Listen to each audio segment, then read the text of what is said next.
Hi friends, സ്റ്റീ and ഇൻറ്റീരിയേഴ്സിൻ്റെ പുതിയ ഒരു video ചാനലിൽ സബ്സ്ക്രൈബ് ചെയ്യുകയാണെങ്കിൽ തീർച്ചയായും നിങ്ങൾക്കത് ഉപകാരപ്രദമായിരിക്കും. നിങ്ങൾക്ക് ഉപകാരപ്രദമായ എല്ലാ വിവരങ്ങളുമാണ് ഈ ചാനലിൽ ഉള്ളത്. ഇന്നത്തെ വീഡിയോയിൽ ഞാൻ നിങ്ങളെ പരിചയപ്പെടുത്തുന്നത് കാർവിംഗ് വർക്കുകളാണ്. നമ്മുടെ മലയാളത്തിൽ പറയുകയാണെങ്കിൽ കൊത്തുപണികൾ. ഒന്നുകൂടി വിശദമായിട്ട് പറയുകയാണെങ്കിൽ ഇന്ത്യക്ക് സ്വാതന്ത്ര്യം കിട്ടുന്നതിന് മുന്നേ തന്നെ ഇവിടെ കൊത്തുപണികൾ നിലനിന്നിരുന്നു, വർക്കുകൾ ചെയ്തിരുന്നു. രാജാക്കന്മാരുടെ കൊട്ടാരത്തിലും കൊത്തളങ്ങളിലും ഇങ്ങനെയുള്ള കലാരൂപങ്ങളാണ് കൂടുതലും ഉണ്ടായിരുന്നത്. ഇങ്ങനെ ചെയ്യുന്ന കലാകാരന്മാർ നമ്മുടെ പൂർവികർ ഈ കേരളത്തിൽ ഒരു വിഭാഗം തന്നെ ഉണ്ടായിരുന്നു. ഇതിന് മാത്രമായിട്ടുള്ളൊരു വിഭാഗം തന്നെ ഉണ്ടായിരുന്നു. അങ്ങനെയുള്ള കൊത്തുപണികളെക്കുറിച്ചാണ് ഞാൻ ഇന്നത്തെ വീഡിയോയിൽ നിങ്ങളെ പരിചയപ്പെടുത്തുന്നത്. ഇന്ന് ആ പണികളുടെ രൂപവും ഭാവവും മാറിക്കഴിഞ്ഞു. പണ്ടുണ്ടായിരുന്ന പണികളെക്കാൾ ഒത്തിരി മാറിക്കഴിഞ്ഞു ഇന്നത്തെ കൊത്തുപണികൾ. ഇന്നത്തെ വീഡിയോയിൽ പരിചയപ്പെടുന്നത് ഡൈനിങ് ടേബിളും ഡൈനിങ് ചെയറുകളുമാണ്. കൊത്തുപണി നിറയെ ഉള്ള കൊത്തുപണി ഒത്തിരി കൊത്തുപണികളാൽ അലങ്കൃതമായ ഡൈനിങ് ചെയറുകളും ഡൈനിങ് ടേബിളുമാണ്. അതുപോലെ തന്നെ ഒത്തിരി കൊത്തുപണിയുടെ കലാസൃഷ്ടികളും നിങ്ങൾക്ക് ഇന്നത്തെ വീഡിയോയിൽ പരിചയപ്പെടാവുന്നതാണ്, കണ്ട് ആസ്വദിക്കാവുന്നതാണ്. ഈ വർക്കുകളെക്കുറിച്ച് ഒന്നുകൂടി പറയുകയാണെങ്കിൽ, മിനുസമായ ഒരു തടി, മിനുസമായ ഒരു പ്രതലത്തിൽ ഡ്രോയിങ് ചെയ്തുകൊണ്ട് ചെറിയ ഉളി, അത് ഉളി എന്ന് പറയാനൊക്കത്തില്ല. ഇപ്പോൾ നിങ്ങൾ കാണുന്ന ഈ ഉളി, ആ ഉളിയുടെ പേര് കീച്ചുളി എന്നാണ് പറയുന്നത്. അതിങ്ങനെ ഒരു വി പോലെ ഇരിക്കും. അതിൻ്റെ അടിഭാഗത്തായിട്ട് ഒരു മൊന പോലെ ഉണ്ടാകും. അതുകൊണ്ടാണ് ഡിസൈൻ വരച്ചതിന് ശേഷം ഞങ്ങളുടെ ഭാഷയിൽ പറയുന്നത് നടത്തുക എന്ന് പറയും. കീച്ചുളി നടത്തുക എന്ന് പറയും.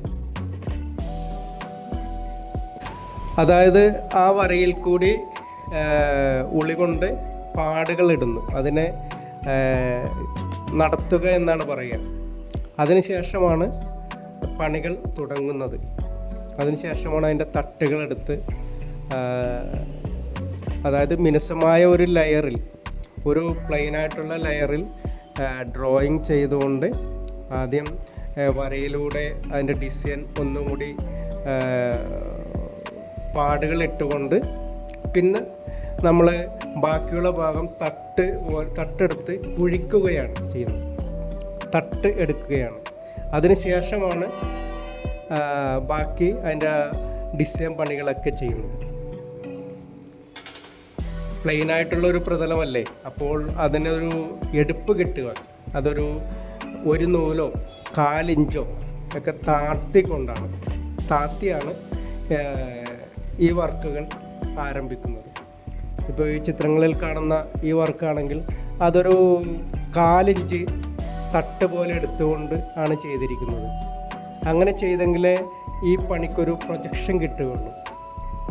ഈ കസേരയിൽ കാണുന്ന പണികളെക്കുറിച്ച് പറയുകയാണെങ്കിൽ, ഈ പണികൾ ഇതിനെ ഹോൾസ് കട്ടിങ് ചെയ്തിരിക്കുന്ന പണികളാണ്.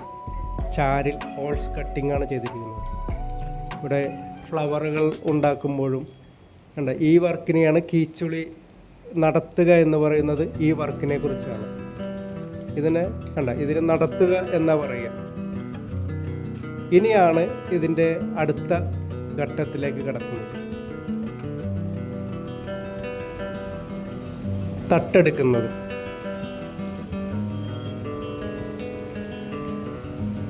അങ്ങനെയാണ് ഈ പണികൾ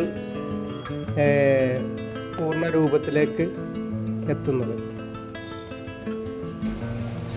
പണ്ടുകാലങ്ങളിലൊക്കെ ഇങ്ങനെയുള്ള വർക്കുകൾ കൊട്ടാരത്തിലും ഒക്കെ കൊത്തളങ്ങളിലൊക്കെ ചെയ്തിരുന്നത് ഞാനത് പണ്ട് പറഞ്ഞ് കേട്ടിട്ടുള്ള ഒരു അറിവാണ്. ഈ പണിക്കാരെല്ലാം നോമ്പ് എടുക്കും. നോമ്പ് എടുത്തതിന് ശേഷമാണ് വ്രതമെടുക്കും. വ്രതമെടുത്തതിന് ശേഷമാണ് ഈ പണികൾ ചെയ്യുന്നത്. അത്രയേറെ ധ്യാനപരമായിട്ട് പ്രാർത്ഥനയോടുകൂടിയാണ് ഈ ജോലികൾ ആരംഭിക്കുന്നത്. അത്രയേറെ പവിത്രമായ ഒരു വർക്കാണ് ഇത്. എൻ്റെ ഈ ചാനലിൽ ഞാൻ ഇതുപോലുള്ള വർക്കുകൾ ഒത്തിരി ഇട്ടിട്ടുണ്ട്. ശ്രീകൃഷ്ണ ഭഗവാനെ ഒരു മഹാഗണി തടിയിൽ ഉണ്ടാക്കുന്നൊരു വർക്ക് ഞാൻ ഇട്ടിട്ടുണ്ട്. കാണാത്തവർ ഒന്ന് പോയി കാണാൻ ശ്രമിക്കുക. അതുപോലെ മരപ്പണി സംബന്ധമായ എല്ലാ വിവരങ്ങളും ഈ ചാനലിൽ നിന്ന് നിങ്ങൾക്ക് ലഭിക്കുന്നതാണ്. ഒരു വീടിന് ആവശ്യമായ എല്ലാ വിവരങ്ങളും, അതായത് കട്ടില, ജനൽ, ഡോറ്, ജനൽപ്പാളികൾ, അത് തുടങ്ങി ഇൻറ്റീരിയർ സംബന്ധമായ കിച്ചൺ കബോർഡ്, ബെഡ്റൂം കബോർഡുകൾ, വാഷ് കൗണ്ടറുകൾ, ക്രോക്കറി ഷെൽഫ് എന്നിങ്ങനെയുള്ള എല്ലാ ഇൻറ്റീരിയർ വർക്കുകളും ഈ ചാനലിൽ നിന്ന് നിങ്ങൾക്ക് ലഭിക്കുന്നതാണ്. അതിൻ്റെ ഇപ്പോൾ കാണുന്നത് ഒരു സിംഹത്തിൻ്റെ തല ഭാഗം തടിയിൽ കൊത്തി ഉണ്ടാക്കുന്ന പ്രൊസീജിയറാണ്, വർക്കാണ്. ഇതിനെ ഫിഗർ വർക്ക് എന്നാണ് പറയുന്നത്. മുഖം കൊത്തി ഒരുക്കുന്ന, മനുഷ്യൻ്റെ മുഖം ഉണ്ടാക്കാം, മൃഗങ്ങളുടെ മുഖം, ആരുടെ മുഖം വേണമെങ്കിലും തടിയിൽ നമുക്ക് ഉണ്ടാക്കി കൊത്തി ഒരുക്കിയെടുക്കാൻ സാധിക്കും. ഇതിനെ ഫിഗർ വർക്ക് എന്നാണ് പറയുന്നത്. ഇതൊരു സാധാരണ കൊത്തുപണി ചെയ്യുന്ന ആളുകൾക്ക് ചെയ്യാൻ വളരെ പ്രയാസമുള്ളൊരു ജോലിയാണ്. കാരണം അതിൻ്റെ ഏറ്റവും പ്രധാനപ്പെട്ട ഭാഗം, ഈ ഫിഗർ വർക്കിൻ്റെ ഏറ്റവും കാതലായ ഭാഗം എന്ന് പറയുന്നത് കണ്ണാണ്. ഈ കണ്ണ് കറക്റ്റ് ആയില്ല എങ്കിൽ ഫിഗറിൻ്റെ രൂപം തന്നെ മാറിപ്പോകും. അപ്പോൾ അത്രയേറെ എക്സ്പീരിയൻസും കലാവൈദഗ്ധ്യവും കൊത്തുപണിയോടുള്ള അഭിവാഞ്ചിയുമുള്ള ആളുകൾക്ക് മാത്രമേ, നല്ലൊരു കലാകാരന് മാത്രമേ ഇത്തരം കലാസൃഷ്ടികൾ തടിയിൽ രൂപപ്പെടുത്തുവാൻ സാധിക്കുകയുള്ളൂ.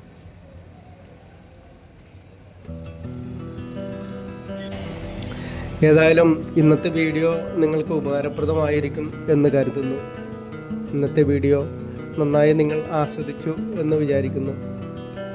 ഇവിടെ സിംഹത്തിൻ്റെ തലഭാഗം ഏതാണ്ട് റെഡിയായി കഴിഞ്ഞു. നിങ്ങളൊരു വീട് പണിയാൻ ആഗ്രഹിക്കുന്നവരാണ് എങ്കിൽ തീർച്ചയായും എൻ്റെ ചാനൽ നിങ്ങൾക്ക് ഉപകാരപ്പെടും. കാരണം ഈ ചാനലിൽ പറയുന്ന കാര്യങ്ങളെല്ലാം സത്യസന്ധമായ കാര്യങ്ങളാണ്. സ്റ്റിയ ഇൻറ്റീരിയേഴ്സ് എന്നാണ് ഈ ചാനലിൻ്റെ പേര്. എൻ്റെ പേര് സെബാസ്റ്റ്യൻ.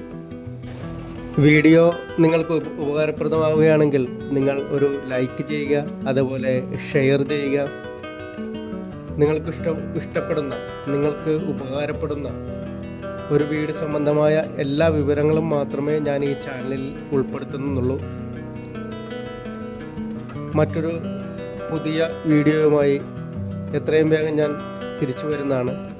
മറ്റൊരു വീഡിയോയുമായി വരുന്നതുവരെ എല്ലാ കൂട്ടുകാർക്കും ശുഭദിനം.